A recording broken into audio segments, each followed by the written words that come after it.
Ladies and gentlemen, let me tell you something right here, right now. We live in a world where people will sell their soul for $1, where success is counted by the size of your house, the speed of your car, and the tags on your clothes. They say money can buy everything. But I came to shake that lie off the pedestal. It's been sitting on for too long. Yes, a powerful one. It can buy you comfort. It can buy you convenience. It can even buy you convenience. It can even buy you company. But let me ask you, can it buy peace when your heart is in pieces? Can it buy purpose when you're drowning in performance? You can't swipe a credit card to fix a broken spirit. You can't wire transfer healing. You can't Venmo vision.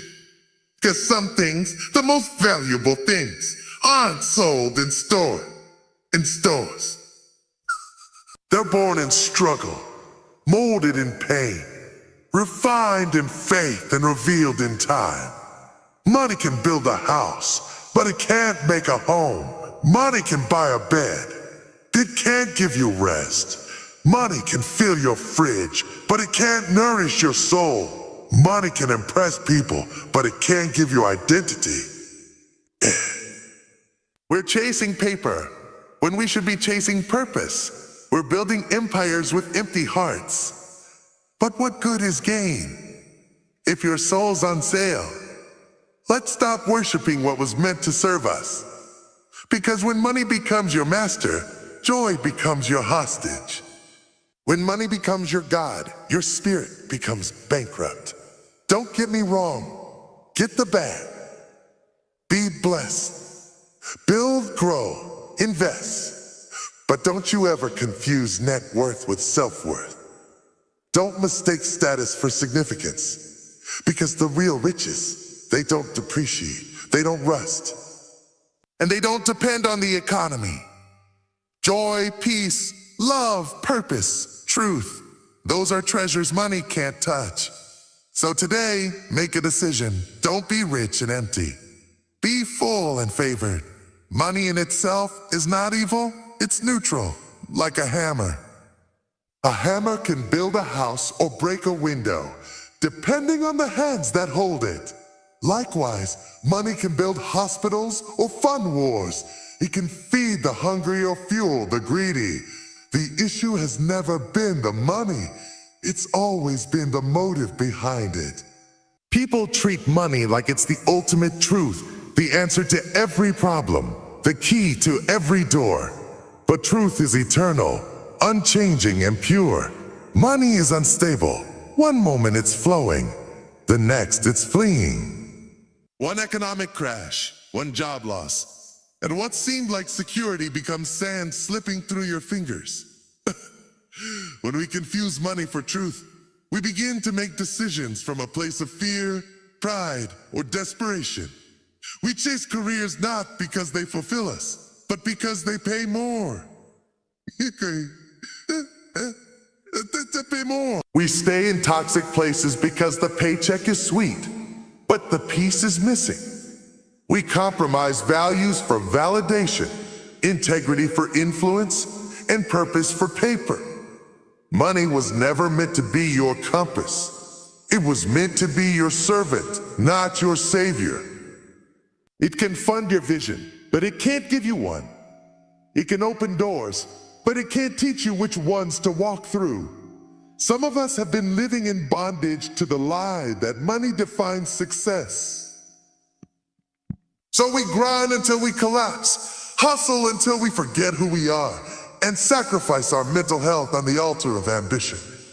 But let me tell you, success without soul is still failure. If money was truth, then why are the wealthy still searching? Why do people with millions in the bank suffer from depression, broken relationships, and emptiness no luxury car can cure? That's because money is loud, but it's not wise. It can buy the microphone, but it can't speak to your spirit.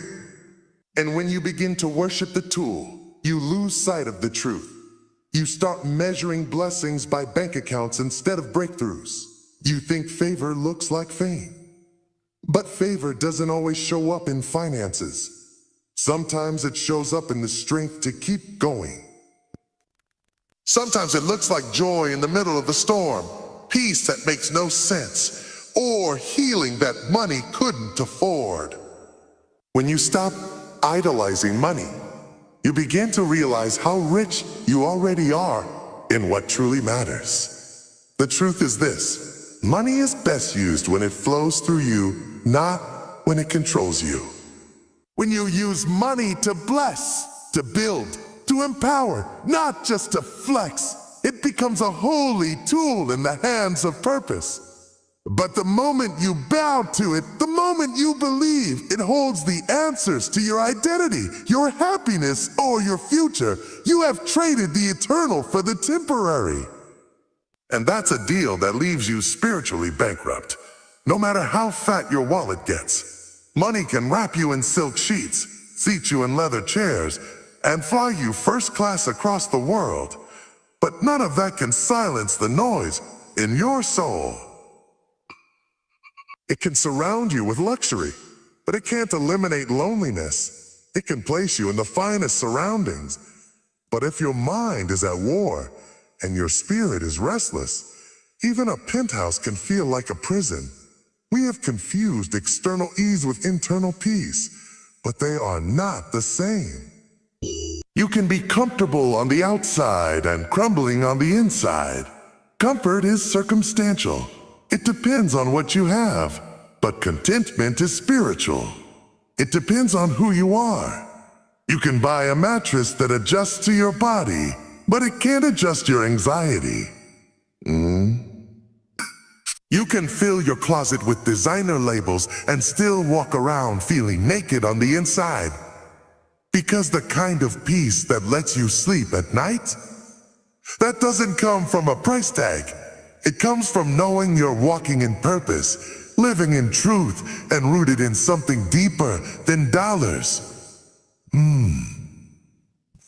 Many people think if they could just get one more raise, one more bonus, one more financial breakthrough, then they'd finally feel satisfied.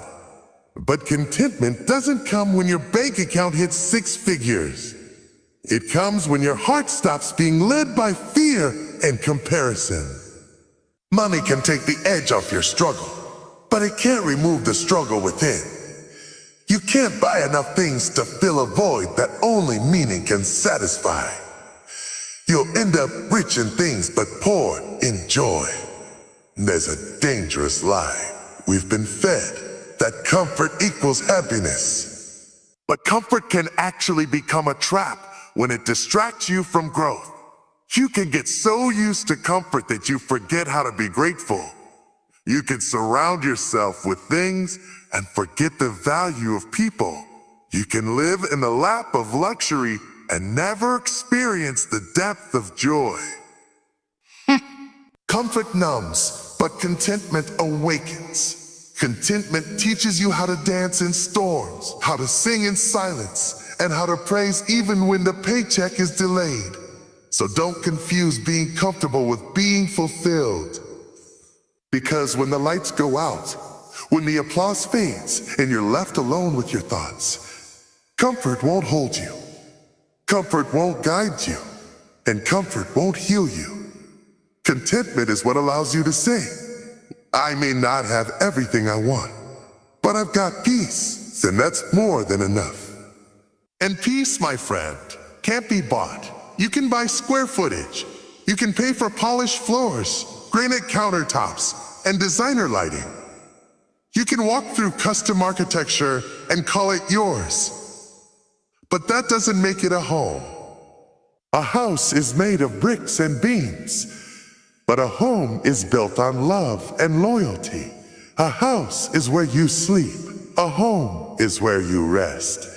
You can live inside the most stunning structure money can build and still feel like a stranger inside your own walls. Because what good is a king-size bed if there's no peace between the people sleeping in it? What good is a spacious living room if nobody wants to sit and talk? We spend so much time trying to perfect the aesthetics that we neglect the atmosphere. Isn't it? A house can be picture perfect and emotionally vacant. You can have smart locks on your doors and still have no safety in your spirit. The real warmth of a home can't be installed. It must be cultivated. Home is not found in the furniture. It's found in the foundation of relationship.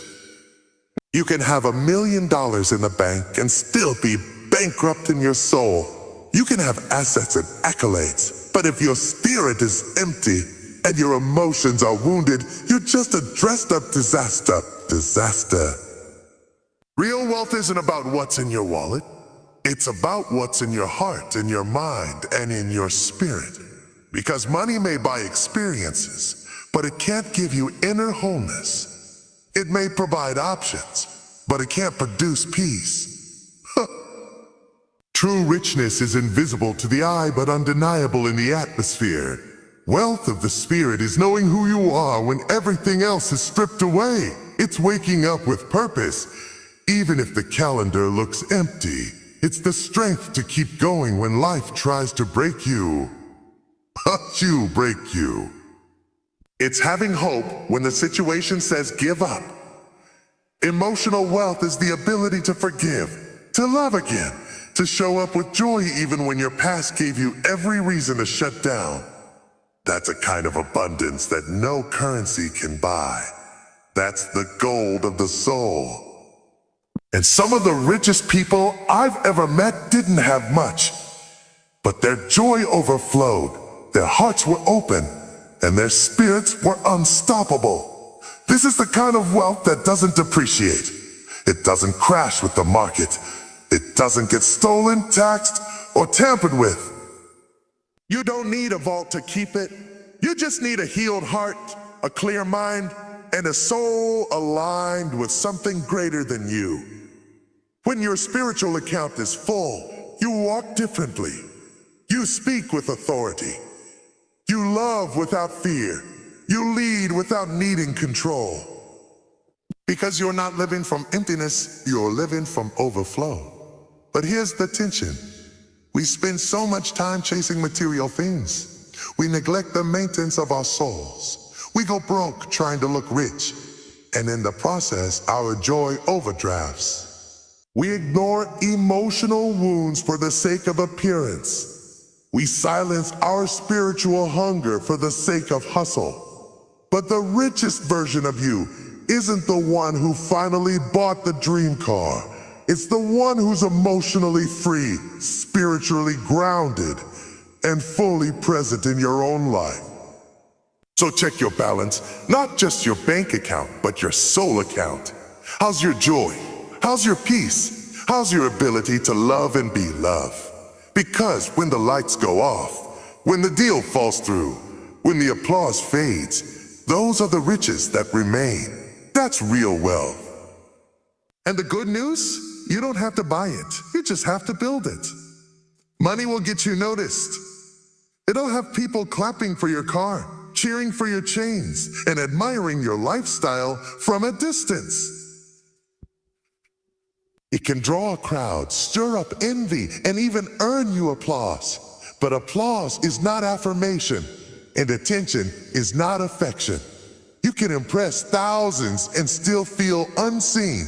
You can turn heads and still have no peace when you lay yours down at night.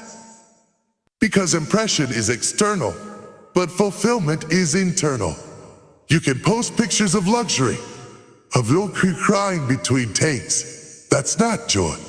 It's performance. You can have people calling you with goals while you're silently screaming at God. Is this all there is? Because here's the secret. Fulfillment doesn't come from how people perceive you. It comes from how aligned you are with your purpose. If your life is just a highlight reel of things and titles, but you've lost touch with your soul, you'll always be hungry for more. Impressing people is exhausting. Fulfilling your calling is empowering. Money is a magnet. It attracts people, but don't get confused. Not everyone drawn to your money is assigned to your life. Some love what you have, not who you are. And when the money dries up, so do the messages, the praise, the fake love. Yeah, the fake love.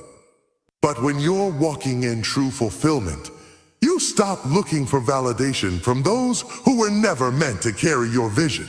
You stop chasing likes and start pursuing legacy. You stop needing crowds and start building connection. True fulfillment isn't found in more, it's found in meaning. It's waking up with something to live for, something to give, something to create. It's when your life becomes more than a stage. It becomes a sanctuary. It's when the applause fades and you still feel whole. You can wear designer shoes and still not know where you're going. You can have luxury watches and still be running out of time. Because what fills the soul isn't bought. It's birthed through purpose, intimacy, authenticity, and impact. So let them be impressed. That's fine. But don't let your life become a show. Don't trade your fulfillment for their approval. Don't spend your whole life performing success and miss out on living a life that's truly significant. Impressing people may boost your ego, but fulfillment feeds your soul. And in the end, only one of those will still matter when the lights go down and you're left with your own reflection. There comes a point where you get tired of putting on a show, tired of smiling on cue, tired of always looking the part, tired of doing things just to stay relevant, visible, accepted. Because performance will wear you out. It'll demand more and more while giving less and less back. But purpose will sustain you. Purpose doesn't drain, it drives. Purpose doesn't pretend, it pulls you into who you really are. We were not created to live for applause. We were created to live for impact. You weren't designed to just look successful. You were called to be fruitful, to multiply peace, to carry light, to move in truth. But performance is seductive. It rewards the image even when the soul is starving. It praises the mask while the real you hides in the shadows. You can master the performance and still miss the promise. Because God doesn't bless performance, He blesses purpose. Purpose doesn't always look glamorous. It might not trend, it might not pay immediately, but it fills the soul in a way nothing else can. When you live in purpose, you move with clarity. You know who you are, why you're here, and who you're called to serve. And when you know that, you stop comparing your lane to somebody else's. You stop needing validation from strangers. Because you're not living to impress, you're living to impact. And let me tell you, there is freedom in that. Freedom from the anxiety of always having to be on. Freedom from living for likes. Freedom from shaping your identity around people's opinions. Because purpose doesn't require a platform to be powerful. To be powerful. You could be working in silence, moving in obedience, unseen by the world, but fully seen by heaven. And that's the kind of life that has weight. That's the kind of life that breaks chains. So ask yourself, am I performing or am I walking in purpose? Because one will make you popular, the other will make you powerful. One entertains, the other transforms. One needs a crowd, the other changes lives, even if no one claps. Choose purpose. Choose the reason you were born, not the role they want you to play. Because performance ends when the stage goes dark, but purpose keeps burning. So yes, money can buy a lot. It can buy you things. It can open doors. It can turn heads and shake hands. But hear me clearly. It can't buy what matters most. It can't purchase peace. It can't deliver purpose. It can't manufacture meaning. The most powerful things in this life aren't bought. They're built through fire, through perseverance, and through grace. Don't spend your life chasing what can fade. Don't sell your soul for a status that won't satisfy. Choose what lasts. Choose what fills. Choose what heals. Let your legacy be bigger than your bank account. Let your impact be deeper than your possessions. Because the world might measure wealth in numbers, but heaven measures it in love, in truth, and in how well you walked in your calling. And when it's all said and done, when the account is closed, the applause has faded, and the stage is empty. May you stand not as someone who just made a living, but as someone who lived a life. A life that gave, a life that served, a life that mattered. That, my friend, is wealth no money can buy. Amen.